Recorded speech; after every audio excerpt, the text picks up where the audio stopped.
Hello friends, welcome to my channel. নিয়ে চলে এসেছি আরেকটি ছোট্ট মিনি ব্লগ। দেখতেই পাচ্ছ এখানে আমার ড্রেস, গয়না, কিছু টুকিটাকি আর বরবাবুর ড্রেস বের করে রেখেছিলাম। তারপরেই আস্তে আস্তে রেডি হয়ে নিয়েছি। আমি পরেছি এই শাড়িটা, তো শাড়ি পরছি, গয়নাগাটি পরেছি, রেডি হচ্ছি, মানে কম বেশি সবাই বুঝতে পেরে গেছো যাচ্ছি হচ্ছে কোথায়, বিয়ে বাড়ি। এই যে চলে এসেছি, দেখো ঘুরতে ঘুরতে বিয়ে বাড়িতে চলে এসেছি।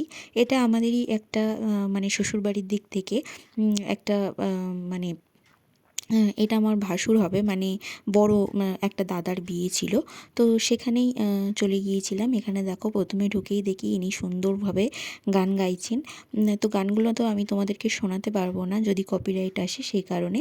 তো গান শোনানোর পরেই যে দেখো আমি চলে এসেছিলাম, ওকে বলছিলাম একটা ছবি তুলে দিতে, তো ও ভিডিও করছিল। তো তারপরে ছবি তুলে তারপর চলে এসেছিলাম এই যে ভিতরে।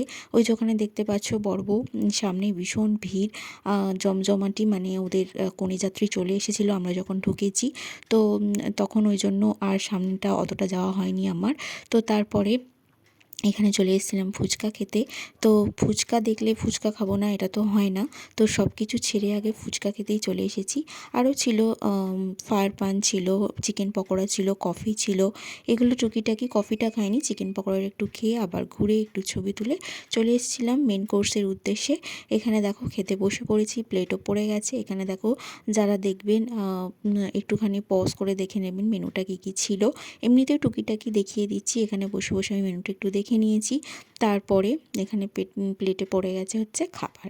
প্রথমেই ছিল গরম গরম ফিশ ফ্রাই। ফিশ ফ্রাইটা খুব সুন্দর খেতে ছিল।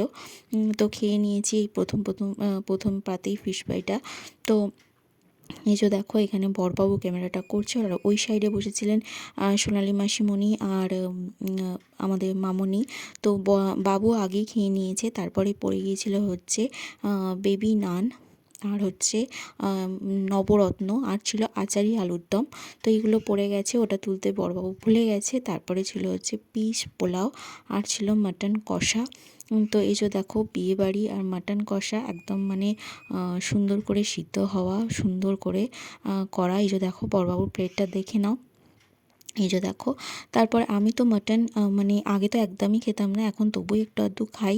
তো বেশি খুব একটা খেতে পারি না। তো বড়বাবুর প্লেটে যে তুলে দিয়েছিলাম। তারপরে এই ঠান্ডা হলেও বাকি আইসক্রিম তো খেতেই হবে। তো তারপরে একটা আইসক্রিম খেয়ে প্রথমে ভেবেছিলাম খাবো না, তারপরে মনে হলো একটা খেয়েই নিই, আইসক্রিম বলে কথা। তো ওই যে আইসক্রিম খেয়ে তারপরে বাড়ি চলে এসেছিলাম। এই ছিল আজকের ছোট্ট একটা মিনি ব্লগ।